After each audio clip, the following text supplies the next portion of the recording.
Hello and welcome to Almost 30 Podcast. My name is Krista Williams, and I am so glad you're here. I am San's bestie today, my best friend and co host, Lindsay Simsick. It is just me. We're doing a solo episode. We are talking about walls versus boundaries, baby. We are talking about something that I know deeply and intimately. I have been on both sides of the boundary and wall conversation as someone that has put up boundaries successfully, unsuccessfully, and I've put up walls successfully, but it's an unsuccessful tactic. So I've done both.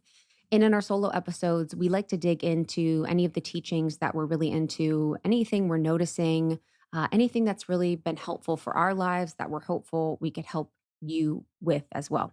So almost 30, you don't need to be 30 to listen. We've been around for about 6 years now. We are a brand and community. We have courses and programs, a membership, events, all of the things, but we are here to support you in your conscious evolution. We are here to support your process of ascension on earth, of your growth. And that is my mission. That is why I'm here. And I really love doing these solos. I've really loved the empath work that I've been digging into. And this conversation feels so close to home. It feels like one of those that I have just been jazzed about. I've actually recorded this episode a few times, which is not like me at all. And I just have felt like I really want to get it right as I can. I really want to speak from my heart. And I think it's a really important conversation and distinction. And I know how psyched and jazzed everyone is about boundaries. I feel like everyone is like boundary happy. Insta therapy world is so jazzed about boundaries. Everyone's like boundaries, boundaries.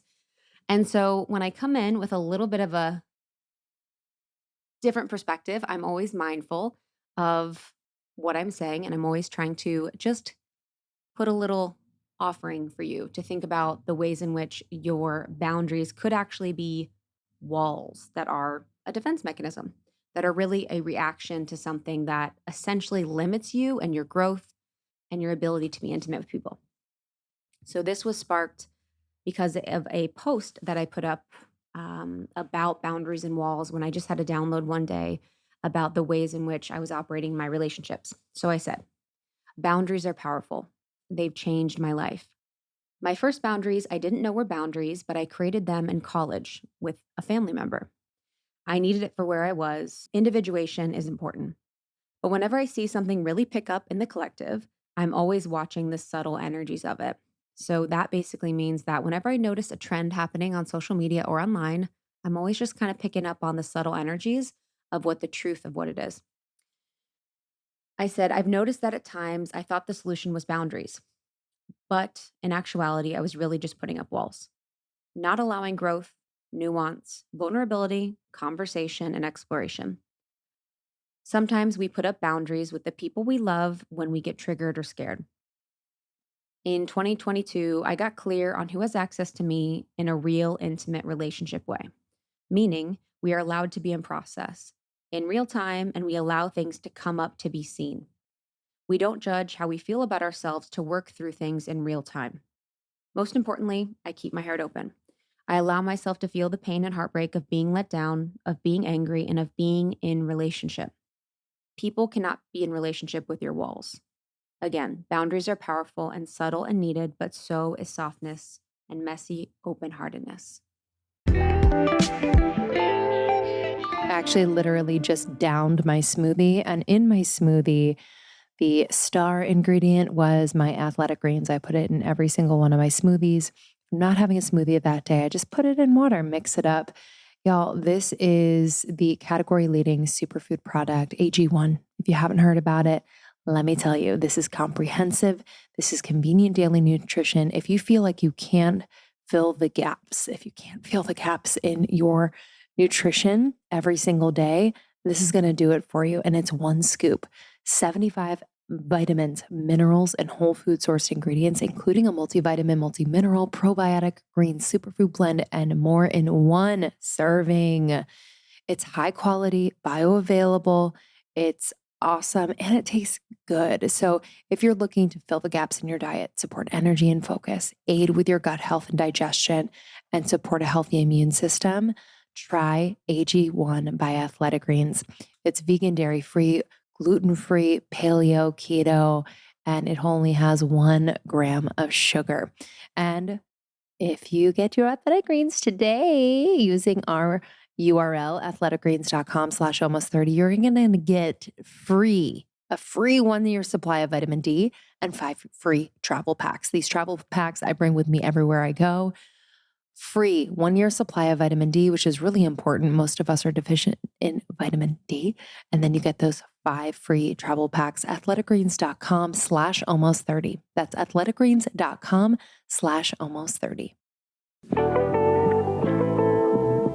This episode is brought to you by BetterHelp. Y'all, when I realized that life doesn't come with an instruction manual, I had so many fears and doubts. And just, I was kind of paralyzed in life. And then I found therapy. And I just want to put it out there that therapy can be affordable, convenient, and really easy to start. BetterHelp has been an incredible resource for so many of you out there. BetterHelp online therapy is basically how you can find your therapist online. Okay. It's the world's largest therapy service. It's matched over 3 million people with professionally licensed embedded therapists, available 100% online. Plus, it's affordable, more affordable than traditional offline therapy. All you have to do is fill out a brief questionnaire to match with the therapist. If things aren't clicking, you can easily switch to a new therapist. I hear that all the time from people. Oh, but what if it's not the right fit? What do I do? Make it easy, easy, easy, easy. It couldn't be simpler. No waiting rooms, no traffic, no endless searching for the right therapist. BetterHelp has got you. Learn more and save 10% off your first month at betterhelp.com/almost30. That's betterhelp.com/almost30 for 10% off your first month. Y'all, I got myself a gift early this year. I got the higher dose red light face mask. Catch me every single morning during my meditation wearing this sweet mask. It's rejuvenating my skin. It boosts my mood and it's super functional. It's cordless. It's awesome. And it's really affordable for what it is. This is a red light face mask. You know, the ones that you see like at a facialist. This is for you at home. It can amplify any ritual you do, especially your skincare rituals. So the red light face mask goes deeper. It truly rejuvenates the skin. It gets to the mitochondrial level of your skin health. So I highly recommend. Higher Dose is amazing. You might know them for their famous infrared sauna blanket, which I also have and love. This sauna blanket elevates the body's thermal energy. It enhances deep relaxation. It honestly makes my skin glow. Sometimes I'll just do it instead of working out. It improves my circulation. I absolutely love it. It's such a great gift for someone you love or for yourself, of course. Maybe you have a partner and you want to get it for both of you this holiday season. Higher Dose is an incredible brand. It's the #1 holistic recovery brand with wellness technology. Basically turns your home into a spa. So check out their products. They're incredible. And you can use our code almost30 for 15% off site-wide at higherdose.com. That's higherdose.com. Use our code almost30 for 15% off site-wide. So this was inspired by the journey I've been on in my life to have deep and real intimacy in my relationships. And for me, deep and real intimacy happens in the moments where we are messy, where we are in process.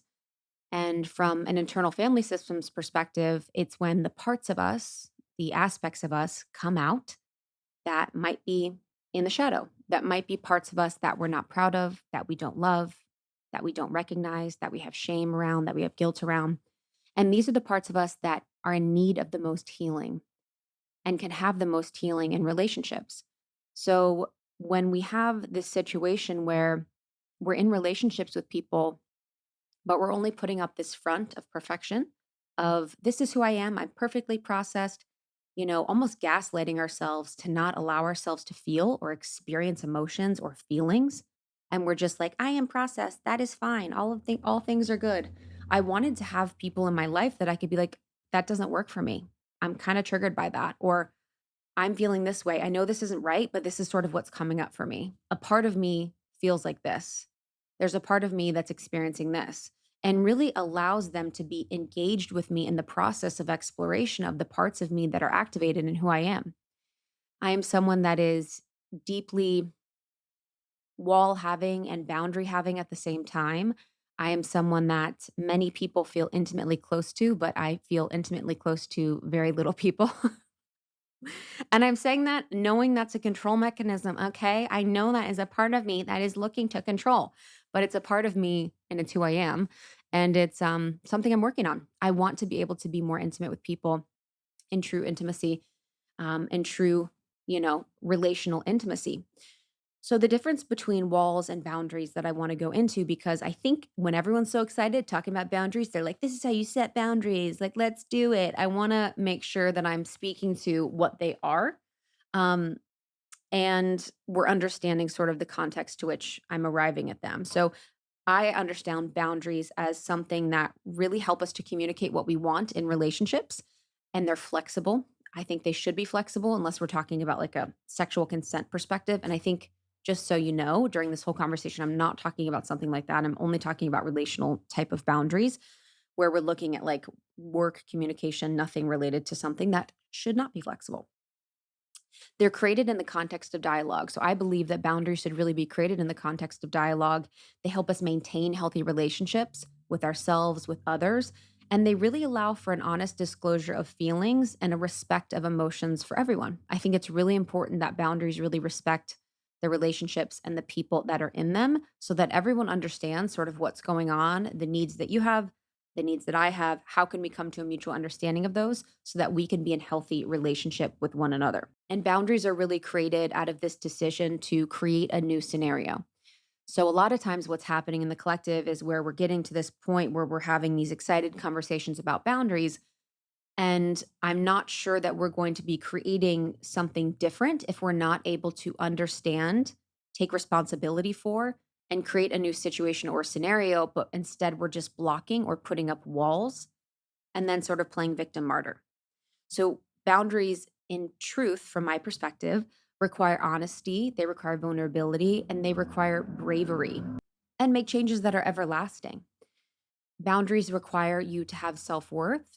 They require you to have confidence. They require you to have a self awareness and an understanding of how you're engaging and interacting with people. And again, I think they're very, very important. I think boundaries are really a process in this conversation that we have with others. They really help people get to know you more. So when you're in communication and in truth and speaking to people about boundaries, they help people understand you. It shouldn't be something that people are understanding you less or confused more or having questions when you have boundaries.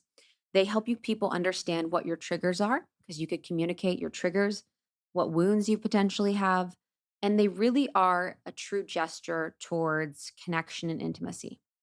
So if I'm saying, it actually really triggers me that you go out and at night and you don't call. There was situations in relationships in my life where, someone was unfaithful to me and they would go out and they wouldn't call. So it really triggers something in me. I would really appreciate if you would take the time to call me before bed or just check in so that I can feel good about the situation that you're in and I can just build more trust and intimacy in our relationship. I know that you're not doing anything wrong, but I would really appreciate that. So in that scenario, which isn't real for my life, just so you know, just so you know, in that scenario, that's like real for my college life, but not now, okay? So in that scenario, we are being honest about our needs. I need you to call me before you leave, or I need you to call me before you get to bed. I'm being honest about the trigger. It triggers something in me because of this wound that I have because of this scenario. And I'm asking for you to do this, and I'm really appreciating if you do that. So we're really letting someone in on that conversation where it's like the person's then understanding this isn't really about me, but I'm going to support them in their healing because they've clearly communicated what they need from me. And I think that's a really important part of the process is when we're putting up walls, it's in reaction and it's actually about our response to the other person. But when we have healthy boundaries, we know that it's actually not in response. It's the way that we're existing and living is from a boundaried perspective where it's clear what works for us and what doesn't. And we're able to really communicate that from a non unregulated nervous system place. Again, boundaries are a process. They're a conversation and we continue to navigate them with other people. It might be a conversation you need to have with your boss where you're like, "Hey, you know, I know that I've worked late for most of my time working here and it's been something that I've really enjoyed doing, but at this point in time in my life, I'm really wanting to spend more time in my family and that's become more of a priority. I would love to potentially do earlier mornings or get more work done during my lunch break. How does that sound?" So it's like letting people in and navigating the journey of your life with different types of boundaries. So when we talk about walls, what is a wall? Walls really prohibit intimacy over anything. They arise when we are angry or triggered, they arise during conflict. Walls, importantly, and this is why I'm so obsessed with it, is because they create this martyr.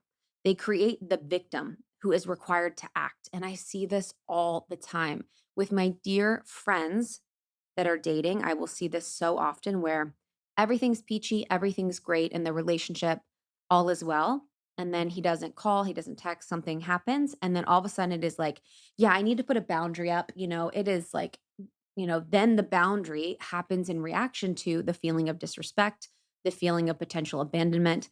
And it's not actually a boundary that has been existing before this situation or communicated before this situation. And it's actually a closing of the heart. So what's happening is you're essentially scared and you're closing the heart. And it requires the victim. So in this situation, the victim needs to create the boundary and act. I see this all the time in the work world, in the work world, where people allow themselves to hit burnout or allow themselves to get pushed to the limit where then they have to reactionary put up a boundary as a victim or martyr. And this is why I think it's so interesting in the social media space. And I think it's so interesting how the conversation around narcissism is so relevant, or the conversation around narcissism is so popular right now. And then boundaries are so popular right now, too, because in both situations, everyone knows a narcissist, everyone else is a narcissist, everyone dated a narcissist, but no one is the narcissist. And then in this case, everyone needs to put up boundaries, but no one needs to be in receipt of them. And that was the one thing that really made me want to do this episode.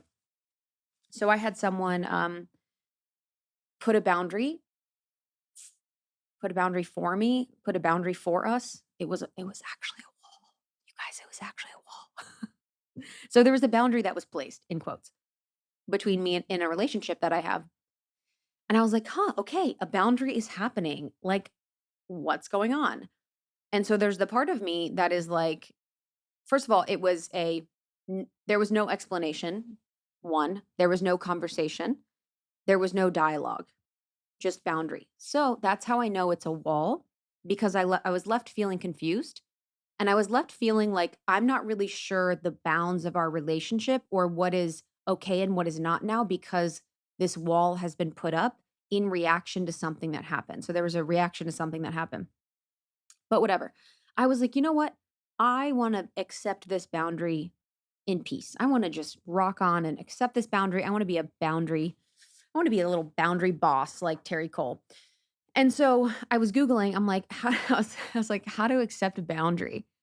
And there's literally 3 articles. There's maybe less. There is no information online about how to receive a boundary, but yet there is tons of articles and information about how to set a boundary with people and how important boundaries are and how everyone needs to have them and everyone needs to put walls up or put boundaries up. But there's no information about how to receive a boundary. And you guys can Google search it. Send me the info if you find it. I was like, huh. So everyone is putting up boundaries, but no one's receiving them. Again, the narcissist thing where I'm like, everyone else is a narcissist, but no one's a narcissist. Like that kind of thing within our world that just keeps us in this perpetual victimhood and martyrdom, and love and intimacy is dangerous, and all of that. So with walls, it's really anxiety inducing, or anxiety is developed and then there needs to be a reaction to it. There's a fear. There's a focus really on the past or the future. So it's like They're never gonna do that to me again. I have a boundary where I do not accept calls past 11 PM. Or they're never gonna that's never gonna happen again. In the future, I'm never going to be staying late for work, or, I'm never going to have you could never ask me about that stuff again. It's, like, more so past and future, like, you did this thing, and now in the future, you cannot. Do we see that? So, there's little regard to the present moment and the current emotion. So, the present moment, really, what's happening in a lot of the situations is, "Ooh, I'm feeling scared," or "I'm feeling angry," or "I'm feeling triggered." I'm feeling abandoned. I'm feeling grief. And this current situation, the present moment, because of what happened, I'm feeling these feelings. It is a almost gaslighting of the feelings and a immediately defense mechanism to either the present or the past or future. So this is really a reactive construct that people do, stemming from pain or loneliness or grief, all of these feelings. Walls really cut us off from important, healthy connection. They cut us off from communicating and sharing our feelings. This is a lot, especially in dating. When someone does something we don't like, and it's like the first time we're scared, the walls go up and we are like stonewalling people. We're not responding, we're ghosting, we are avoiding. We are not telling them about what's going on in our heads or in our bodies or in our minds and our hearts. And we're not letting them in on the process. And so we're really building up these walls so that we're not in real connection with anyone. Essentially, walls happen when we are deeply trying to control something. So it's happening when we're trying to control. This happened. I am hurt. I am scared. I am never letting that happen again. This is my boundary. This will not happen again. So that is when a wall is when it's in reaction to something and we're not communicating or letting people in on the process. I had this situation to talk about control and intimacy in walls where I went to see a new healer. So in my work and in my job, I am, you know, engaged in interacting with multiple healers and teachers and mentors and all of these things. So this was a new healer recommended by someone. And as soon as we met, I was like, no, no. So we met and I'm a hard one to crack. As much as you guys have access to my intimate thoughts and feelings, if we're really coming down to it, it is Boundaryville, USA, Discernville, Discern town population me. And I'm really mindful about who I share information with that is true and intimate and in process, which I actually love that about myself. But there can be times where it's actually not serving me and my connections.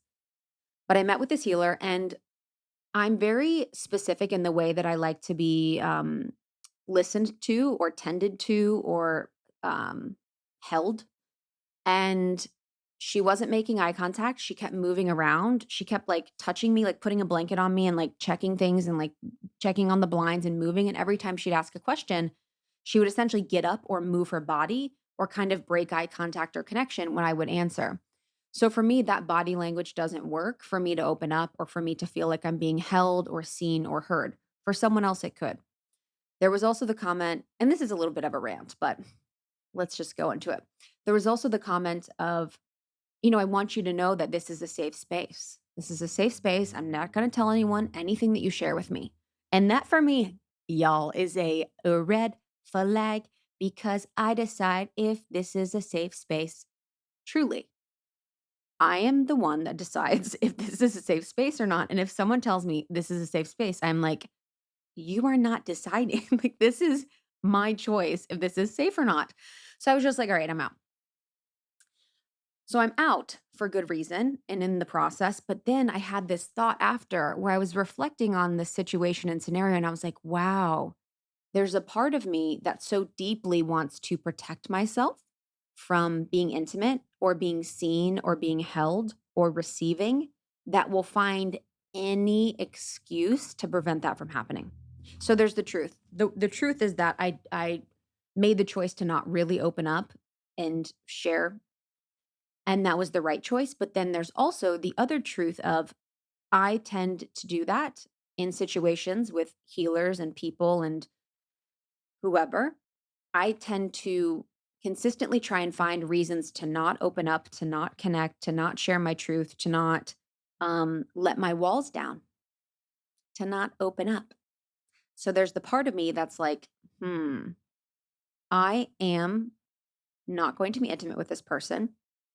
I am feeling frustrated and I was feeling like a victim. I'm like, this lady is asking me questions and she's not even listening to me. And I felt anxious. I was like, God, get me the fuck out of here. I was like, get me out of here. This is torture.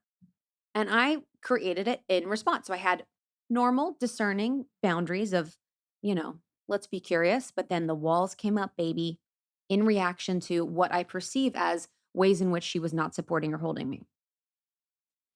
So, not that I'm saying I would have done anything different. Nuance here is the name of the game. But I did notice a part of me that loves to put up walls and loves to tell myself that, yeah, no one's really going to care about what I have to say or who I am or, being there for me or holding me in the right way. And no one really listens to me.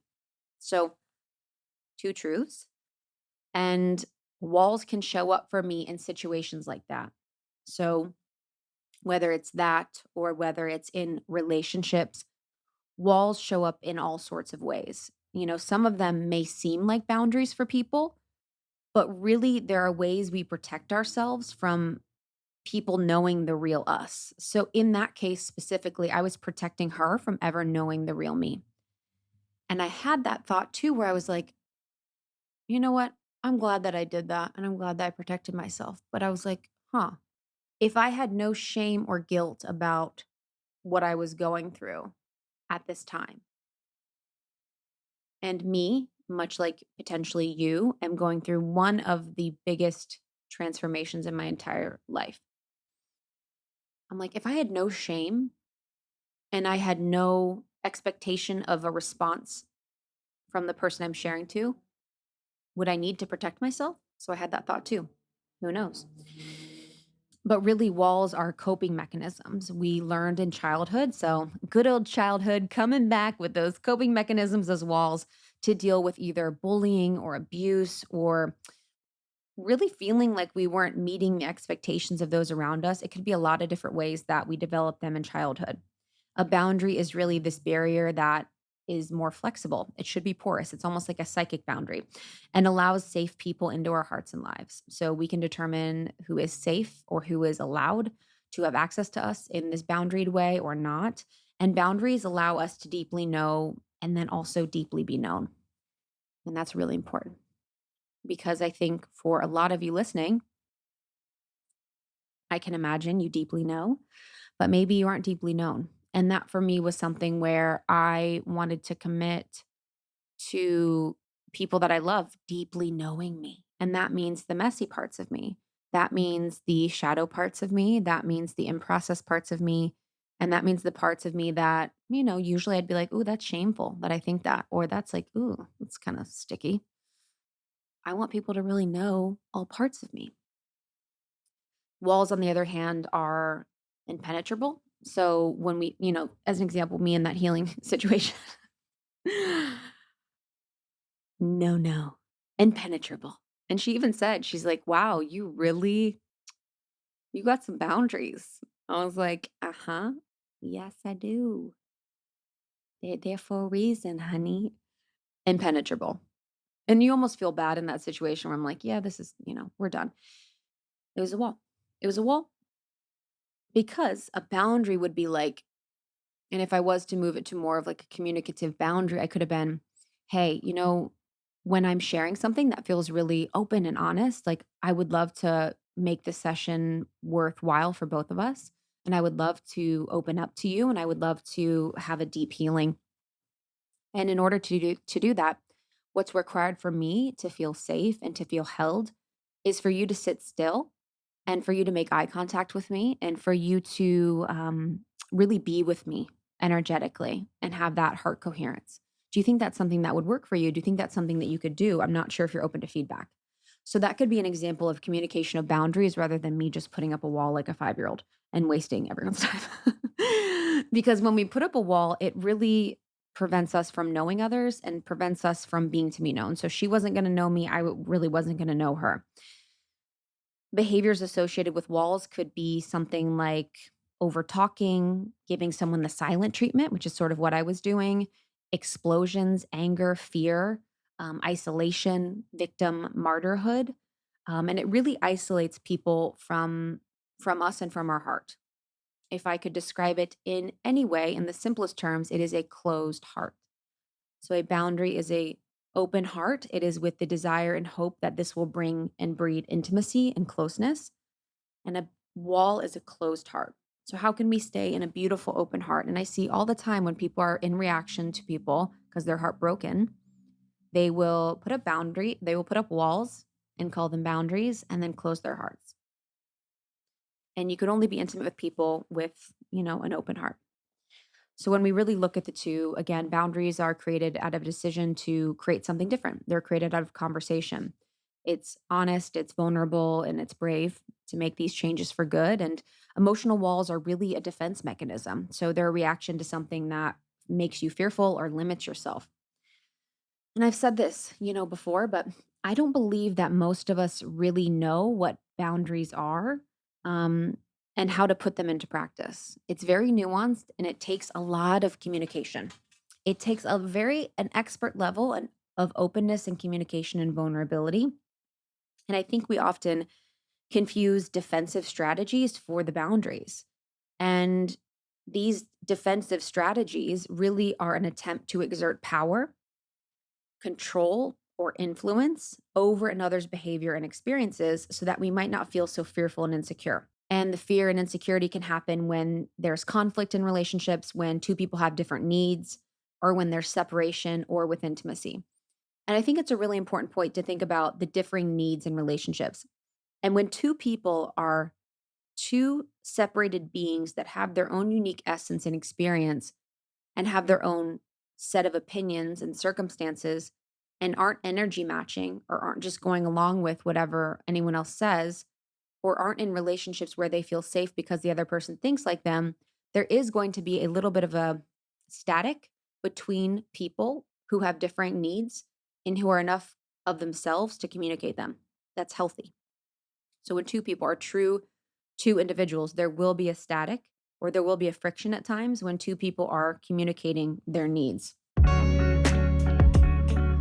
Okay, on the topic of dating, we all know someone who has met their person online. And I was actually talking to someone the other day and I was asking about their origin story with their partner. And they told me that they met on Match. And I was like, oh my God, that is so beautiful to hear. Match has been around forever and they are truly the OG dating app. And it just made me so happy that she was able to use it as a beautiful tool to connect with another human being. Match believes the most important relationship is with yourself. Amen. So, in a world where you can choose to do anything or anyone, I see you out there, choose you first. Because dating someone who knows what they want and won't settle for less, that's sexy, very sexy. And Match's latest study, go back. And Match's latest study of over 5,000 US singles says there's a new triple threat on the dating horizon: therapy, self-care, and emotional maturity.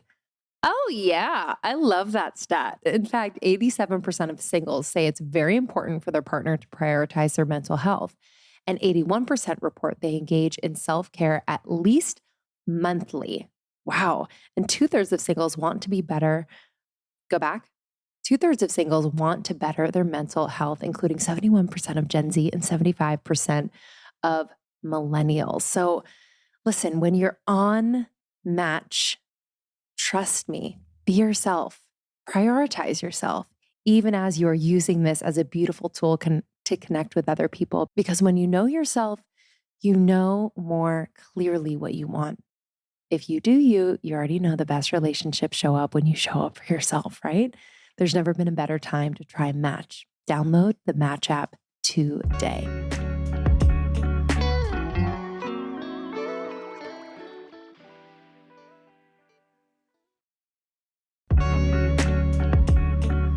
I think now most of my wardrobe involves leggings.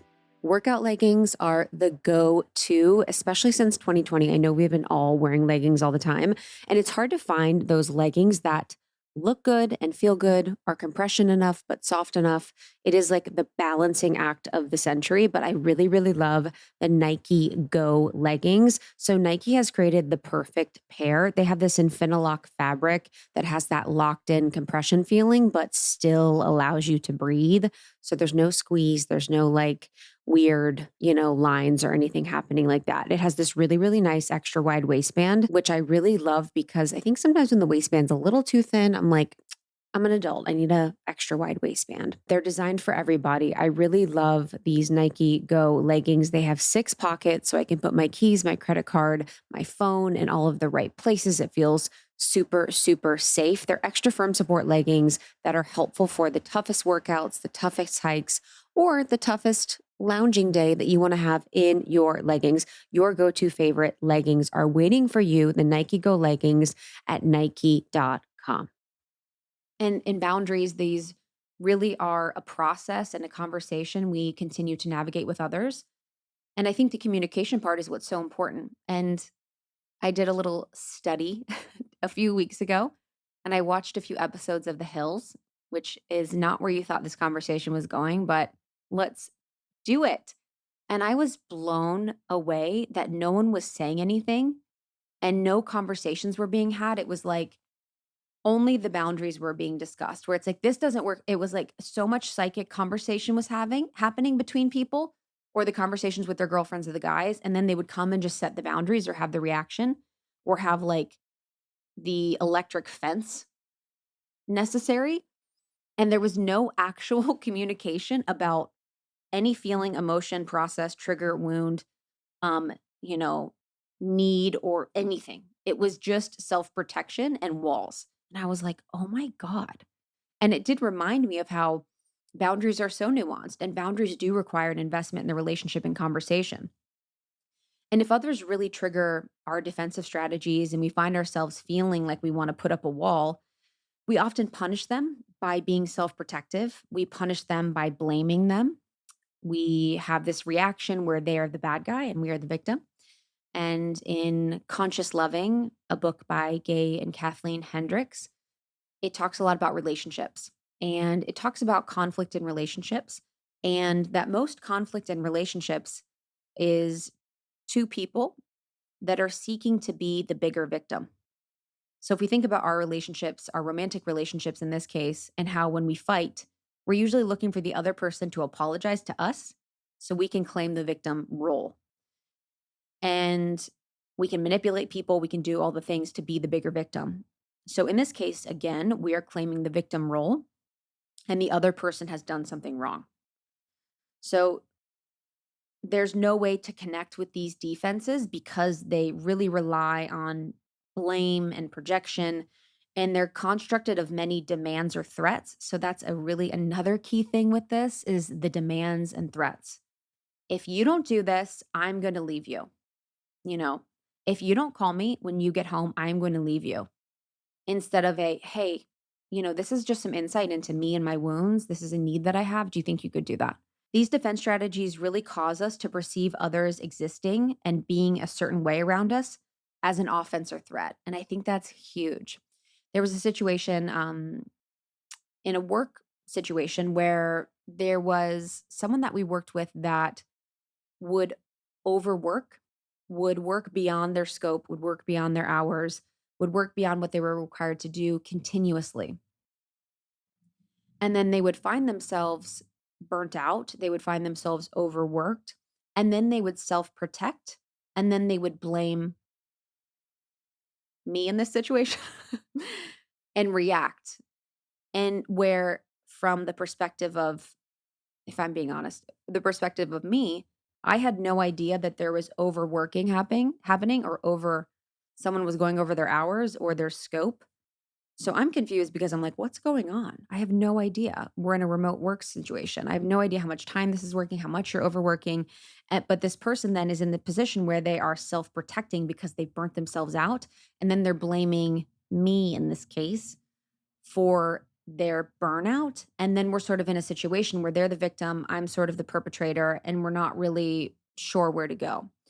And in a better scenario, if both people, I'll take responsibility too. If I'm able to check in more frequently and say, hey, how's your workload? Are you working? I just want to make sure that you're working only your hours, not overtime, and that we're on the same page with what your deliverables are. And then they could also say, hey, I'm really noticing myself with this desire to overwork, this desire to, put in a lot more hours because I care about this job a lot. And I'm really wanting your support in lightening my workload so that I don't do that. So that would be the route instead of going, hey, I'm burnt out. I've got to protect my boundaries. I've got to do these things where it's the electric fence boundaries. It's the reactionary boundaries where there's a victim and perpetrator and not the conversational boundaries, or it's the wall. So I really feel like people are now creating boundaries as a way to resolve their own anxiety or fear of having an open heart. And they do it in an attempt to control or manipulate other people so that they can make sure that they're doing just as they say. So I am putting up this reactionary wall because you have done something that hurt me or scared me. And I'm not having self inquiry to my trigger, to my wound. And I'm not having the courage to have a conversation, but I'm just reacting with the wall and the closed heart. And we can often try to manipulate people by not having clear communication, open communication of the boundary or of the way we're feeling. So we really have this tendency to always look outwardly, to really say, this person needs to do this, they need to do that, they need to come at me like this, they need to say this, and not take responsibility for our role in things. This is my whole MO is how can I take responsibility for my role in everything? And in a weird way, I will say the reason why I'm always looking for my role in everything is not only because I'm a co creator with the universe and my creativity is creating with God, but it's also a weird way that I find control where I'm like, okay, so, because I can't control everybody else. I don't know what everyone else is doing. But if I'm understanding and I'm intellectualizing and I'm trying to figure out my role in things, then I feel like I have a little bit more control of my scenario. So I think it's really healthy for us to find and take responsibility for our role in things. So we can often really be good at identifying imperfections in our partners or in our bosses or in our friends. And we really have this belief with the wall theory or sometimes with boundaries that we need to train them, that we need to insulate ourselves from anyone hurting us or being impacted by them and their actions. So, how can we really work from a place of more confidence, more belief in ourselves, and not where we're like insulating, closing our heart, closing our openness, and closing our auric field so that we're protecting from someone hurting ourselves. So we're doing boundaries, boundaries, boundaries, and these boundaries are really just walls. All of us have our own unique set of defense strategies that we really believe are boundaries. For a lot of people, this can be complete avoidance or ghosting, or it could be sabotaging. It could be manipulation. It could be like, you know what? I'm just being honest. And you're sort of just kind of like vomiting on someone and not really engaging in a conversation at all, but like being defensive and reactionary. So when we attempt to protect ourselves, when we're attempting and believing that we can protect ourselves, we use these strategies, which we label as boundaries, and we try to not either love them as much, we try to withhold love or not need people as much. This happens a lot in dating when we feel like we're hurt or going to be hurt. And we also try and not have expectations or needs of people.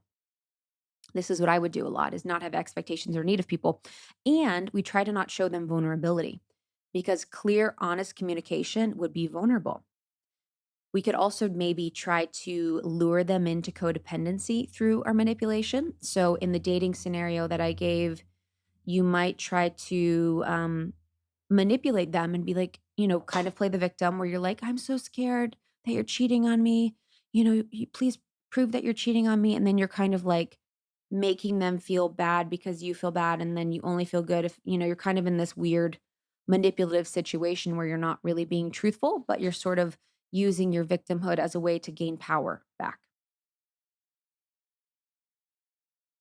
So, in a lot of cases, the boundary is really a way to keep distance between the self and others. So, how are you trying to keep distance between yourself and other people?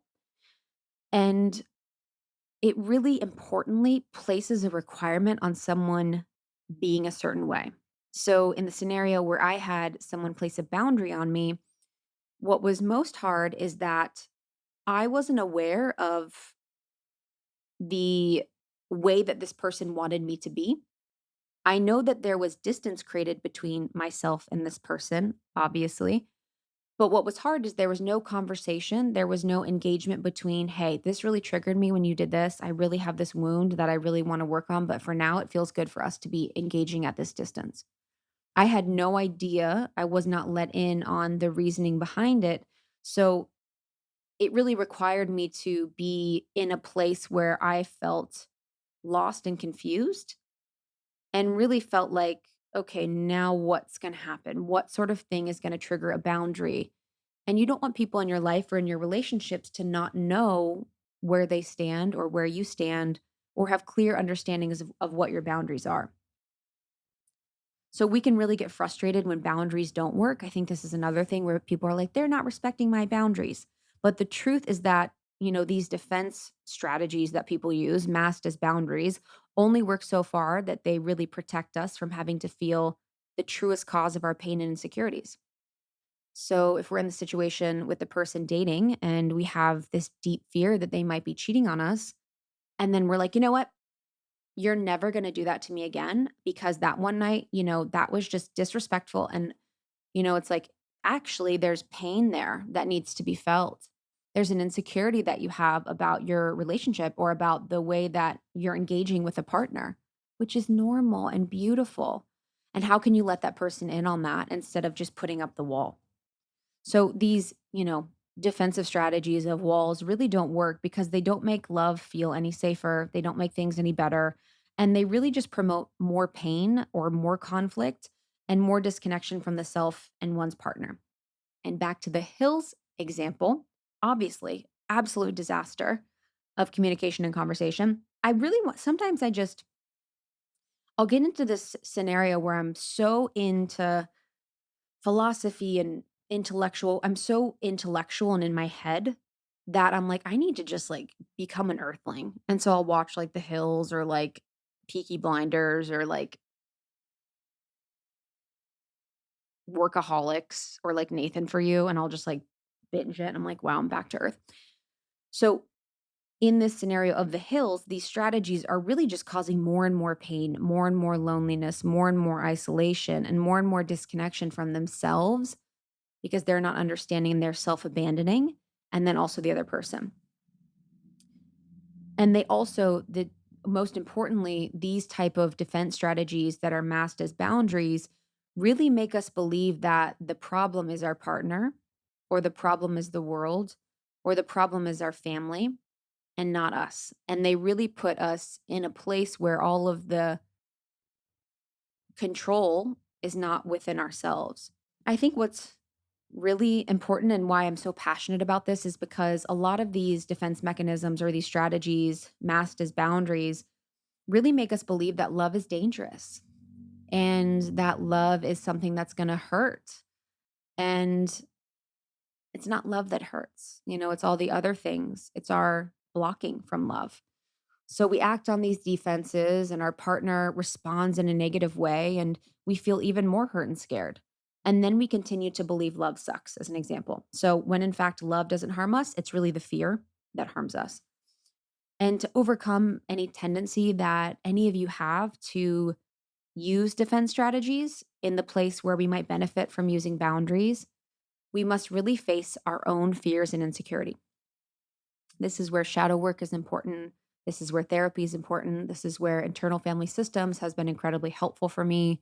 You could do psychedelic therapy, whatever works for you and is best for you.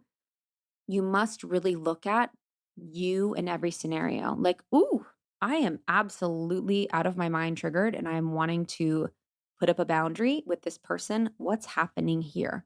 How can I look at what this is bringing up for me and really see like, hey, is a conversation about, the way in which our boundary is going to evolve appropriate?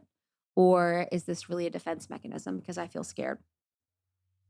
So, really, to face this fear and insecurity, we really must overcome this phobic response that we have to encountering, feeling, and processing through our fear and insecurity. So it oftentimes comes to and results in us not wanting to feel our feelings, not wanting to be with the hurt or the pain or the grief. And so the defense mechanisms make us think that we're avoiding it. And I think this really is, for most of us, it involves facing and taking responsibility for a lot of core beliefs and traumas that we have around our own unworthiness or our own fear. So once we really learn to be present with our feelings, be present with our emotions, to look at our responsibility in things, to process fear and insecurity, then we can really cease. And then the goal is to cease the need to fearfully protect ourselves and naturally begin to set healthy boundaries rather than employ these defensive strategies. Because when we naturally set boundaries, we drop the need to control others and make ourselves feel better. We really drop the need to control and we're able to be in this really confident, beautiful place. We can also respect others and their unique path of healing, their processes, and we can tolerate their differences and feelings. We can tolerate them wanting something different or having different needs or having different perspectives. And we don't really need to feel threatened by navigating the complexities and disappointments in intimacy. So then we are not disappointed by someone having a different perspective as us, or someone letting us down, or someone not showing up for us in the way that we wanted them to. We're able to just be with the nuance of relationships. If I if I had a clothing merch brand, it would be called Nuance and I'd have like really dope hoodies that like just said nuance because nuance is the name of the game, baby. Or if I had like a yacht, it would be called Nuance because nuance is the name of the game. And only after we've really felt our feelings, we've taken responsibility, we've worked through our role in things, and we've felt enough love for ourselves that we can be in healthy relationship is when we know that true, safe, secure love can exist. So that means this person one, is being their complete whole self. They had their own unique set of experiences, their own unique healing path, their own journey, their own perspectives, as do you. And then you can be in relationship to one another without the need to control and without the fear of being let down or being disappointed or being hurt. So it's not that boundaries are bad, but boundaries that are really just walls disguised as defense mechanisms are. These really keep us from the true connection that we desire and true vulnerability and truly being seen. So, some things to think about. When are you setting boundaries as a reaction? So, when have you set boundaries as a reaction? Have you clearly communicated your expectations or desires? Are you scared, angry, or vengeful when communicating your boundaries? Importantly, have you checked in with your nervous system? That's a whole nother podcast, y'all. Nervous system and boundaries, baby. Are you setting boundaries when you're in fight or flight, which is the nervous system thing? So making sure that you're checked in and you feel like you're in a regulated nervous system. So will you follow through with the consequences of violating the boundaries you set? I think this is huge. Oftentimes when people are setting up walls or defense mechanisms and then they're not following through with the consequences, that is coming from an unworthy place. And there's also how intimate or how alone do you feel with the people in your life? So, some recommendations I have for setting boundaries and not walls would be to first consider the timing. So, have you just been triggered? Have you not been doing your self care? Have you not had a lot of sleep? Have you been drinking? Are you under the influence? Has the person that you're in relationship with, what's going on in their life? How can you consider timing in the scenario, giving them a break, giving yourself a break, giving their situation a break, giving yours a break? How can you consider timing when you are putting healthy boundaries up? Or how can you consider timing if you may have put up a wall? Make sure to consider your nervous system. So, most of the time, we are putting up a defense mechanism or wall if we have a unregulated nervous system and we are in fight or flight. This is obvious. We are scared. We want to run. We want to hide. We might die from a nervous system perspective. So we usually put up these walls because we think in our minds it will control us from being hurt or, dying in that case of the really heightened nervous system. Evaluate your patterns. Know thyself. Evaluate your patterns in life. Do you notice that something is coming up a lot? Do you notice that there is a situation where, the same type of things are presenting themselves to you? Do you have a lot of people violating your boundaries? Do you have a lot of situations where you're having to, get mad and angry at people for violating boundaries that they weren't aware of? There could be a lot of different situations. So, how can you evaluate your patterns?